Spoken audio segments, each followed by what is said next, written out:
Hi friends, ಎಲ್ಲರೂ ಹೇಗಿದ್ದೀರಾ? ಎಲ್ಲರೂ ಚೆನ್ನಾಗಿದ್ದೀರಾ ಅಂತ ಅಂದ್ಕೊಂಡಿದ್ದೀನಿ. ನಾನು ಕೂಡ ತುಂಬಾ ಚೆನ್ನಾಗಿದ್ದೀನಿ. Welcome back to my channel Gayatri lifestyle Kannada. ನಾನಿವತ್ತು ಮಾರ್ನಿಂಗು ವ್ಲಾಗ್ ಮಾಡೋಣ ಅಂತ ಅಂದ್ಬಿಟ್ಟು ವ್ಲಾಗ್ ಮಾಡ್ತಾಯಿದ್ದೀನಿ. ಬೆಳಗ್ಗೆನೇ ಎದ್ದಿದ ತಕ್ಷಣ ನಾನು ಹೊಸಲು ಎಲ್ಲ ತೊಳೆದು ಅರಿಶಿನ ಕುಂಕುಮ ಇಟ್ಟು ರಂಗೋಲಿ ಎಲ್ಲ ಬಿಟ್ಟಿದ್ದೀನಿ. ಮತ್ತು ತುಳಸಿ ಗಿಡಕ್ಕೆ, ವಿಳೆದೆಲೆ ಗಿಡಕ್ಕೂ ಅರಿಶಿನ ಕುಂಕುಮ ಇಟ್ಟು ರಂಗೋಲಿ ಬಿಟ್ಟಿದ್ದೀನಿ. ಶಂಖಪುಷ್ಪ ಹೂವು ಇತ್ತು, ಹಾಗಾಗಿ ಅದನ್ನು ಚೆನ್ನಾಗಿ ಸ್ವಲ್ಪ ಕುದಿಸಿ ನಾನು ಅದ್ರ ನೀರನ್ನ ಬೆಳಗ್ಗೆನೇ ಕುಡಿತಾ ಇದ್ದೀನಿ. ಇದು ಶಂಖಪುಷ್ಪ ನೀರು ಕುಡಿಯೋದ್ರಿಂದ ಆರೋಗ್ಯಕ್ಕೆ ತುಂಬಾ ಒಳ್ಳೆಯದು. ಹಾಗೆ ನಮ್ಮ ಯಜಮಾನ್ರಿಗೆ ಟೀ ಬೇಕು ಅಂದರು, ಹಾಗೆ ಅವ್ರಿಗೂ ಟೀ ಮಾಡಿಕೊಡೋಣ ಅಂತ ಅಂದ್ಬಿಟ್ಟು ಟೀ ಮಾಡಿಕೊಡ್ತಾ ಇದ್ದೀನಿ. ಬೆಳಗ್ಗೆನೇ ಬ್ರೇಕ್ಫಾಸ್ಟ್ಗೆ ಏನು ಮಾಡೋದಪ್ಪ ಅಂತ ಅಂದ್ಕೊಂಡು ಪಾಲಕ್ ರೈಸ್ ಮಾಡೋಣ ಅಂತ. ಪಾಲಕ್ ರೈಸು ನನ್ನ ಮನೆಯಲ್ಲಿ ತುಂಬಾ ಇಷ್ಟಪಟ್ಟು ತಿಂತಾರೆ. ನಮ್ಮ ಚಿಕ್ಕ ಮಗನಿಗೆ ತುಂಬಾ ಇಷ್ಟ ಪಾಲಕ್ ರೈಸು, ಹಾಗಾಗಿ ಅವನಿಗೆ ಬೆಳಗ್ಗೆ ಟಿಫನ್ಗೆ ಪಾಲಕ್ ರೈಸ್ ಮಾಡಿಕೊಟ್ಟೆ. ಹಾಗೆ ಸ್ವಲ್ಪ ನಾವು ಹೊರಗಡೆ ಹೋಗಿದ್ವಿ. ಹೊರಗಡೆ ಹೋದಾಗ ಒಂದು ಕ್ಯೂಟ್ ಡಾಗು ತುಂಬಾ ಚೆನ್ನಾಗಿತ್ತು. ನನಗಂತೂ ತುಂಬಾ ಇಷ್ಟ ಆಯಿತು ಕ್ಯೂಟ್ ಡಾಗ್ ನೋಡಿಬಿಟ್ಟು. ಅದಕ್ಕೆ ಅದರದ್ದು ಒಂದು ವಿಡಿಯೋ ಮಾಡಿಕೊಂಡೆ. ಎಲ್ಲರೂ ಸಹ ಅಲ್ಲಿ ಬಂದಿರೋರೆಲ್ಲರೂ ಸಹ ಇಷ್ಟಪಟ್ಟು ನೋಡ್ತಾಯಿದ್ರು ಕ್ಯೂಟ್ ಡಾಗ್ನ. ಎಲ್ಲರೂ ಮಾತಾಡಿಸ್ತಾ ಇದ್ರು, ತುಂಬಾ ಇಷ್ಟಪಡ್ತು. ನಮ್ಮ ಪಾಪು ಅಂತೂ ತುಂಬಾ ಇಷ್ಟಪಟ್ಲು. ಹಾಗೆ ನಾನು ಅಂಗಡಿಗೆ ಹೋಗಿದ್ದೆ. ಅಂಗಡಿಗೆ ಹೋಗಿ ಒಂದು ತವಾ ಬೇಕಿತ್ತು, ಐರನ್ ತವಾ ಇದು ರೊಟ್ಟಿ ಎಲ್ಲ ಹಾಕೋಕ್ಕೆ ನನಗೆ ಬೇಕಾಗಿತ್ತು, ಹಾಗಾಗಿ ಇದನ್ನು ತೊಗೊಂಬಂದೆ. ಹಾಗೆ ಮಧ್ಯಾಹ್ನಕ್ಕೆ ಲಂಚ್ಗೆ ಏನು ಮಾಡೋದು ಅಂತ ಅಂದ್ಬಿಟ್ಟು ಬೂದುಗುಂಬಳಕಾಯಿ ಮಜ್ಜಿಗೆ ಹುಳಿ ಮಾಡೋಣ ಅಂತ ಅಂದ್ಕೊಂಡು, ಯಾಕಂದರೆ ಬಿಸಿಲು ತುಂಬಾ ಬಿಸಿಲಿತ್ತಲ್ವ, ತಂಪಾಗಿರುತ್ತೆ ಅಂದ್ಬಿಟ್ಟು ನಾನು ಇದನ್ನು ಮಾಡೋಣ, ಈ ರೆಸಿಪಿ ಮಾಡೋಣ ಅಂತ ಮಾಡ್ತಾಯಿದ್ದೀನಿ. ಹಾಗಿದ್ರೆ ಬನ್ನಿ ನೋಡೋಣ ಬೂದುಗುಂಬಳಕಾಯಿ ಮಜ್ಜಿಗೆ ಹುಳಿಗೆ ಏನೇನು ಇಂಗ್ರೀಡಿಯೆಂಟ್ಸ್ ಬೇಕಂತ ನೋಡೋಣ ಬನ್ನಿ.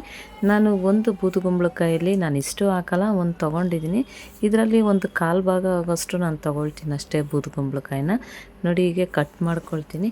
ಇದ್ರದ್ದು ಪಲ್ಯ ಮತ್ತು ಕಾಶಿ ಹಲ್ವಾ ಎಲ್ಲ ಮಾಡ್ತಾರೆ ಇದರಲ್ಲಿ.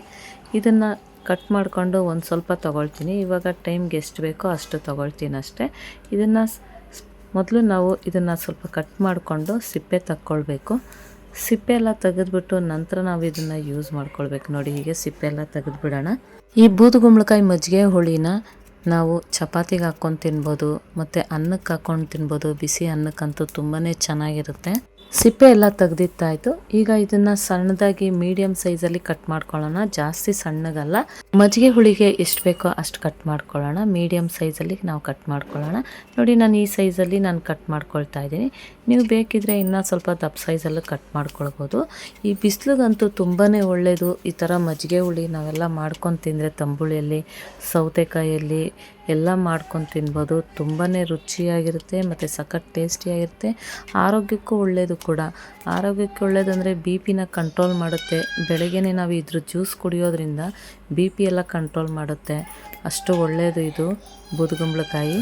ಈಗ ಎಲ್ಲ ಸಣ್ಣ ಕಟ್ ಮಾಡ್ಕೊಂಡಿತ್ತಾಯಿತು. ಇವಾಗ ಪಾತ್ರೆಗೆ ಹಾಕ್ಕೊಂಡು ಒಂದೆರಡು ಸಲ ಕ್ಲೀನಾಗಿ ತೊಳ್ಕೊಳ್ತೀನಿ. ಎಲ್ಲ ಕ್ಲೀನಾಗಿ ತೊಳ್ಕೊಂಡಿದ್ದಾದಮೇಲೆ ನಾನು ಪಾತ್ರೆಯಲ್ಲಿ ಬೇಯಿಸೋಕೆ ಇಟ್ಕೊಳ್ತೀನಿ. ಪಾತ್ರೆಯಲ್ಲಿ ಬೇಯಿಸೋಕೆ ಇಟ್ಕೊಳ್ಳುವಾಗ ಇದಕ್ಕೆ ಒಂದು ಸ್ವಲ್ಪ ನೀರು ಹಾಕ್ಕೊಂಡು ನಾನು ಬೂದುಗುಂಬಳಕಾಯಿ ಬೇಯಿಸ್ಕೊಳ್ಳೋಕ್ಕೆ ಒಂದು ಗ್ಲಾಸ್ ಆಗೋಷ್ಟು ನೀರು ಹಾಕ್ಕೊಳ್ತಾ ಇದ್ದೀನಿ. ಹಾಕ್ಕೊಂಡು ಇದಕ್ಕೆ ಅರ್ಧ ಟೀ ಸ್ಪೂನ್ ಆಗೋಷ್ಟು ನಾನು ಅರಿಶಿನ ಹಾಕ್ಕೊಳ್ತಾ ಇದ್ದೀನಿ. ಸ್ವಲ್ಪ ಕರಿಬೇವಿನ ಸೊಪ್ಪು ಹಾಕ್ಕೊಂಡು ಬೇಯಿಸ್ಕೊಳ್ತೀನಿ. ರುಚಿಗೆ ತಕ್ಕಷ್ಟು ಉಪ್ಪು ಹಾಕ್ಕೊಳ್ತೀನಿ. ಉಪ್ಪು ಹಾಕ್ಕೊಂಡು ಇದು ಚೆನ್ನಾಗಿ ಬೇಯಿಸ್ಕೊಳ್ಬೇಕು. ಚೆನ್ನಾಗಿ ಬೆಂದಾದಮೇಲೆ ನಾವು ತಂಬುಳಿಗೆ ಹಾಕ್ಕೊಳ್ಬೇಕಾಗುತ್ತೆ. ಇನ್ನು ಬೇಯ್ತಾ ಇದೆ.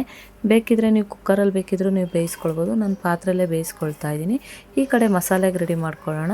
ಒಂದು ಮಿಕ್ಸಿ ಜಾರ್ಗೆ ಸ್ವಲ್ಪ ತೆಂಗಿನಕಾಯಿ ಹಾಕ್ಕೊಳ್ತಾ ಇದ್ದೀನಿ, ಕೊತ್ತಂಬರಿ ಸೊಪ್ಪು ಸ್ವಲ್ಪ ಹಾಕ್ಕೊಳ್ತಾ ಇದ್ದೀನಿ, ಒಂದು 5 ಹಸಿಮೆಣ್ಸಿನ್ಕಾಯಿ ಹಾಕ್ಕೊಳ್ತಾ ಇದ್ದೀನಿ, ಜೀರಿಗೆ ಒಂದು ಅರ್ಧ ಸ್ಪೂನ್ ಹಾಕ್ಕೊಳ್ತಾ ಇದ್ದೀನಿ. ಕಡಲೆಬೇಳೆ ಮೊದಲೇ ನಾನು 1/4 ಗಂಟೆ ಮುಂಚೆ ನೆನೆಸಿಟ್ಕೊಂಡಿದ್ದೆ.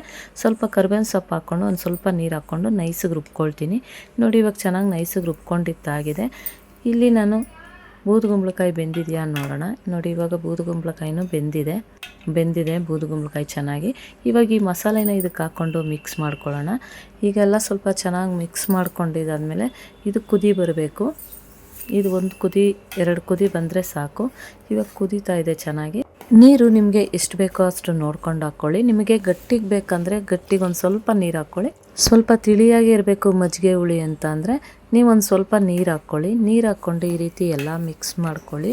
ನೋಡಿ ಚೆನ್ನಾಗಾಗಿದೆ. ಇವಾಗ ಚೆನ್ನಾಗಿ ಕುದಿ ಬಂದಿದೆ. ಈಗ ಇದಕ್ಕೆ ಒಗ್ಗರಣೆ ಮಾಡ್ಕೊಳ್ಳೋಣ. ಬೂದುಗುಂಬಳಕಾಯಿ ಮಜ್ಜಿಗೆ ಹುಳಿ ಅನ್ನಕ್ಕೆ, ಚಪಾತಿಗೆ, ರೊಟ್ಟಿಗೆ ಎಲ್ಲ ತುಂಬಾ ಚೆನ್ನಾಗಿರುತ್ತೆ. ಬೆಳಿಗ್ಗೆನೆ ಖಾಲಿ ಹೊಟ್ಟೆಗೆ ಇದು ಜ್ಯೂಸ್ ಮಾಡ್ಕೊಂಡು ಕುಡಿದ್ರೂ ಬಿ ಪಿ ಎಲ್ಲ ಕಡಿಮೆ ಆಗುತ್ತೆ. ಅಷ್ಟು ಒಳ್ಳೆಯದು ಇದು ಬೂದುಗುಂಬಳಕಾಯಿ. ಈ ಕಡೆ ಒಗ್ಗರಣೆಗೆ ರೆಡಿ ಮಾಡ್ಕೊಳ್ಳೋಣ. ಈಗ ಒಂದೆರಡು ಟೇಬಲ್ ಸ್ಪೂನ್ ಆಗೋಷ್ಟು ಎಣ್ಣೆ ಹಾಕ್ಕೊಳ್ತಾ ಇದ್ದೀನಿ ಒಂದು ಪ್ಯಾನ್ಗೆ.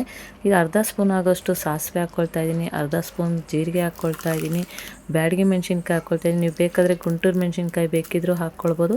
ಕರಿಬೇವಿನ ಸೊಪ್ಪು ಸ್ವಲ್ಪ ಹಾಕ್ಕೊಳ್ತಾ ಇದ್ದೀನಿ, ಹಿಂಗು ಸ್ವಲ್ಪ ಹಾಕ್ಕೊಳ್ತೀನಿ. ಹಿಂಗು ಸ್ವಲ್ಪ ಹಾಕ್ಕೊಂಡು ಫ್ರೈ ಮಾಡ್ಕೊಳ್ತೀನಿ. ಹೀಗೆ ಒಗ್ಗರಣೆ ಎಲ್ಲ ಫ್ರೈ ಮಾಡ್ಕೊಂಡಿದ್ದಾದಮೇಲೆ ನಾವು ಈ ಮಸಾಲೆ ಎಲ್ಲ ಬೇಯಿಸ್ಕೊಂಡಿದ್ವಲ್ಲ ಅದಕ್ಕೆ ಈಗಲೇ ಹಾಕ್ಬಾರ್ದು. ಈಗ ಮೊಸರು ಒಂದು ಬೌಲಲ್ಲಿ ಮೊಸರು ತೊಗೊಂಡಿದ್ದೀನಿ. ಈ ಮೊಸರಿಗೆ ಒಂದು ಸ್ವಲ್ಪ ನೀರು ಹಾಕ್ಕೊಳ್ತಾ ಇದ್ದೀನಿ. ನೀರು ಹಾಕ್ಕೊಂಡು ಈ ರೀತಿ ಚೆನ್ನಾಗಿ ಮಿಕ್ಸ್ ಮಾಡ್ಕೊಳ್ತೀನಿ.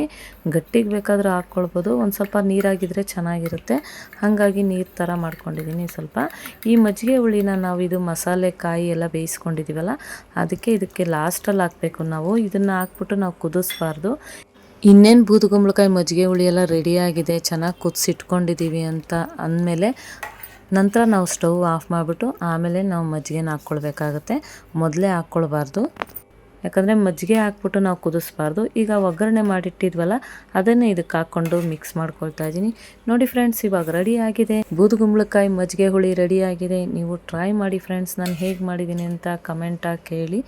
ನನ್ನ ವಿಡಿಯೋ ಇಷ್ಟ ಆಗಿದರೆ ಲೈಕ್ ಮಾಡಿ, ಕಮೆಂಟ್ ಮಾಡಿ, ಶೇರ್ ಮಾಡಿ ಮತ್ತು ಸಬ್ಸ್ಕ್ರೈಬ್ ಮಾಡ್ಕೊಂಡು ನೋಡಿ. ನೀವು ಸಬ್ಸ್ಕ್ರೈಬ್ ಮಾಡ್ಕೊಂಡು ನೋಡಿದ್ರೆ ನಾನು ಯಾವುದೇ ಒಂದು ವಿಡಿಯೋ ಹಾಕಿದ್ರು ಫಸ್ಟ್ ನೋಟಿಫಿಕೇಷನ್ ನಿಮಗೆ ಬರುತ್ತೆ. ಹೀಗೆ ಸಪೋರ್ಟ್ ಮಾಡ್ತಾಯಿರಿ. Thank you friends.